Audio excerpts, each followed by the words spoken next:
Free hand figure drawing.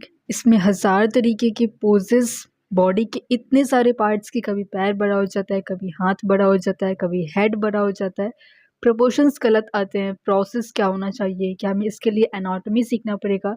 ये सारे सवाल हमें स्टार्टिंग में बहुत ज़्यादा कंफ्यूज करते हैं, बट आज जो प्रोसेस मैं आपको शेयर करने वाली हूँ, ये प्रोसेस उन हज़ारों पोजेस के लिए, हर तरीके के सब्जेक्ट के लिए आपको यूज़ आएगा। तो ध्यान से आप बस प्रोसेस समझना कि इसको हम कैसे अप्रोच कर रहे हैं। सेम चीज़ आपको हर एक पोज के लिए, इवन हर एक सब्जेक्ट के लिए भी आप इसको यूज़ करेंगे। एंड ये चीज़ आपको सिंपल कर देगी हर एक चीज़ को बनाना, चाहे आप अपनी लाइफ ड्राइंग कर रहे हैं या फिर आप कैसे भी बना रहे हैं। हर एक जगह पे या आपके दिमाग में पूरी घुस जानी चाहिए, तब जा कर के आप हर एक चीज़ को इससे बना पाएंगे। यहाँ पे सबसे पहले इसका जो हाइट था, पूरी बॉडी का ऊपर से लेकर के नीचे तक, पैर से सर तक, हर एक चीज़ का हमने मार्किंग किया कि हमारे पेपर के हिसाब से मुझे इतना बड़ा बनाना है, और उसको मैंने टिक कर दिया। अब जो पेपर का सेंटर पॉइंट है, मैं चाहती हूँ कि सेंटर में ये ड्राइंग बने, तो उसका सेंटर मैंने निकाल दिया सिंपली। अब लेंथ हमने निकाल दिया।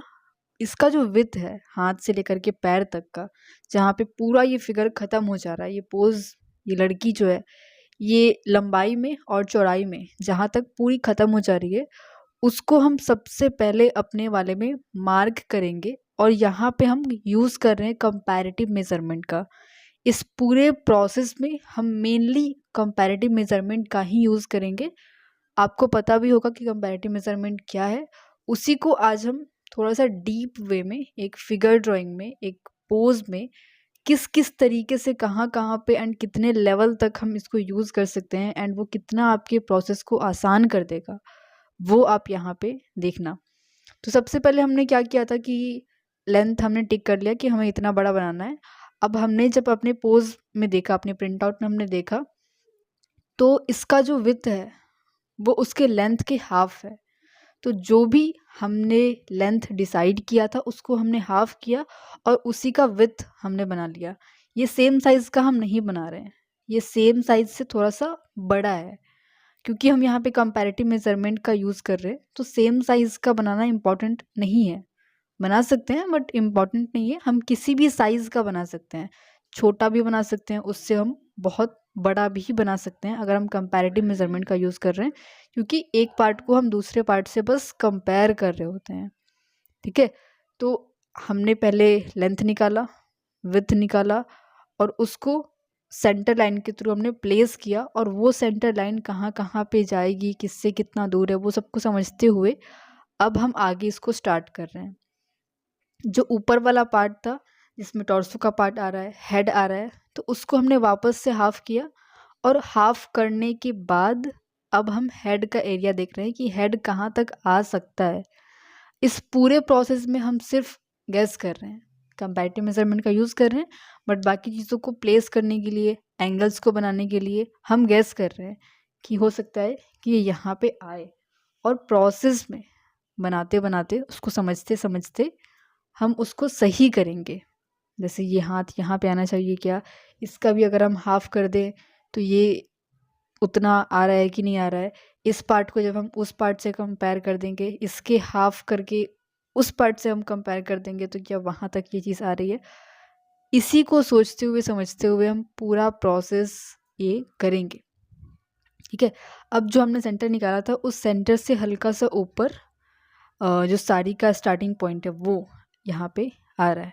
अब हम हाथ से भी देख रहे हैं कि हाथ से पैर कितना दूर है, कितना दूर हमें दिख रहा है हमारे प्रिंट आउट में, और उसके हिसाब से अपने पेपर पे भी हम उसको लाने की कोशिश कर रहे हैं कि हमारा भी उसी के आसपास उतना ही दूर आए।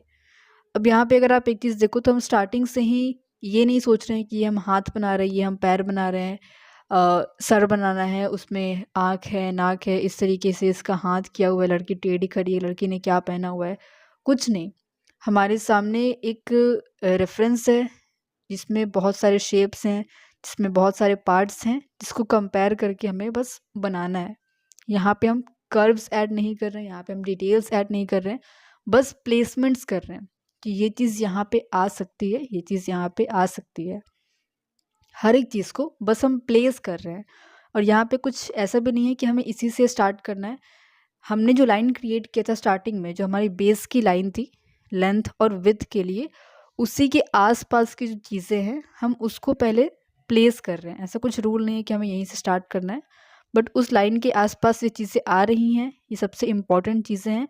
एंड इसी के ऊपर उसका हाथ है, ठीक है। हाथ का जो पार्ट है, साड़ी का जो पार्ट है, वो इन्हीं सारे लाइंस के अंदर में है, इन्हीं सारे लाइंस के आसपास में है।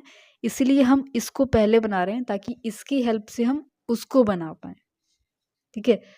अब उसमें भी इसका हाफ करके देख रहे हैं हम, या फिर इस पार्ट को देखने के लिए कि वो सही है कि नहीं, हम इसको किसी और पार्ट से कंपेयर करके देख रहे हैं, ठीक है। जैसे ये वाला पार्ट यहाँ पे लाने पे ये इक्वल आ रहा है, तो अगर हमारे में भी वो इक्वल आ रहा है यानी कि हमारा अभी तक का प्रोसेस सही जा रहा है, ठीक है। ऐसे ही हेड को अगर हमें देखना है कि कहाँ तक आएगा, हाथ से देखना हमें कहाँ तक आएगा, पैर देखना है कि हमें कहाँ तक आएगा, तो उसके मार्क को हम ऊपर की तरफ लेकर देखेंगे कि अगर यहाँ पे हाथ है, ये हाथ जब ऊपर की तरफ जाएगा तो क्या वो मुंडी से टच हो रहा है, अगर वो हाथ जब नीचे की तरफ आएगा तो क्या वो दूसरे हाथ से टच हो रहा है, अगर ये हाथ की लाइन हॉरिजॉन्टल वे में जाएगी शोल्डर की तरफ तो वो शोल्डर से कितना नीचे है, कितना ऊपर है। ऐसे हर एक चीज़ को हम कंपेयर करते हैं। और यहाँ पे इम्पॉर्टेंट भी हो जाता है कि हम जो भी चीज़ बना रहे हैं वो एकदम सही बन रहा हो, क्योंकि उसी के बेस पे हम बाकी चीज़ को भी समझते हैं।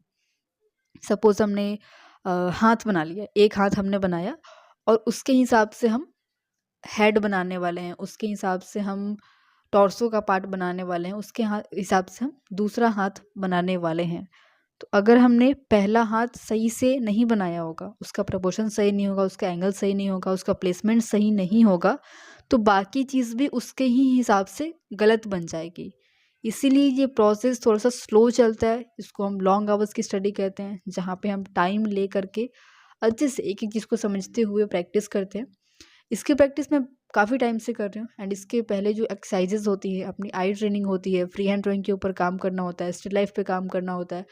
तो हर एक चीज़ पे मैंने बहुत टाइम तक काम किया हुआ है। उसको करने के बाद अब ये सब 1 घंटे में, आधे घंटे में बन जाता है। और सबसे इम्पोर्टेंट है कि प्रोसेस समझ में आता है। कोई भी पोज़, कोई भी रेफ़रेंस जब मेरे सामने होता है तो मुझे ऐसा नहीं लगता है कि वो नहीं बन पाएगा, ये वाला पार्ट तो दिक्कत हो सकता है, ये वाला पार्ट तो नहीं बन पाएगा, ऐसा पोज़ है तो ये नहीं बन पाएगा। वो एक फ़ील नहीं आता है। किसी भी सब्जेक्ट को, किसी भी पोज़ को, कैसा भी रेफ़रेंस हो, उसको बना सकते हैं, हर एक चीज़ को बना सकते हैं। तो वो जो माइंडसेट का शिफ्ट है, तो वो उन सारी प्रैक्टिसेस के बाद आती हैं। भले ही आप अभी ये प्रोसेस इस फिगर ड्राइंग में समझ रहे हैं, बट सेम प्रोसेस आप एक स्टिल लाइफ में फॉलो करते हैं। एक एनिमल बना रहे हैं, आप बर्ड बना रहे हैं, लैंडस्केप बना रहे हैं, हर एक जगह पे इसको हम स्टार्टिंग से ही इम्प्लीमेंट करते हैं। इम्प्लीमेंट करते-करते टाइम लगता है, कुछ महीने लगते हैं, साल भी लगते हैं, तब जा कर के इसको हम हर एक जगह पे यूज़ कर पाते हैं। ठीक है? तो मैं क्या बना रही हूँ, उससे ज़्यादा इम्पोर्टेंट है कि कैसे बना रहे हैं।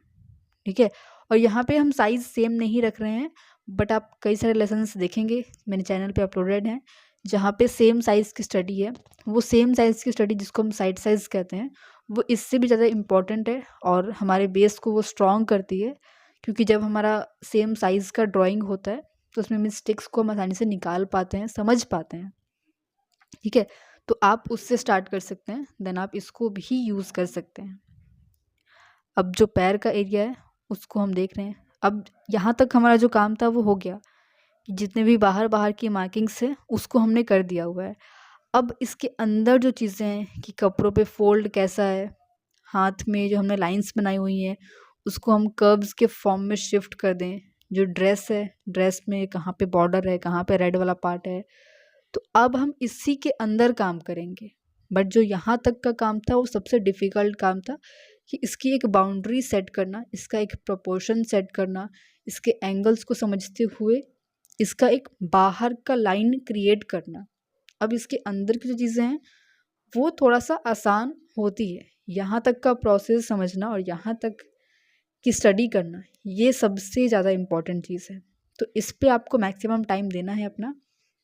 अगर आप एक रेफरेंस को बनाने में 2 घंटा टाइम दे रहे हैं, 4 घंटा टाइम दे रहे हैं, तो उस 4 घंटे में से जो 2-3 घंटे का टाइम है वो यहाँ तक के प्रोसेस में ही जाएगा।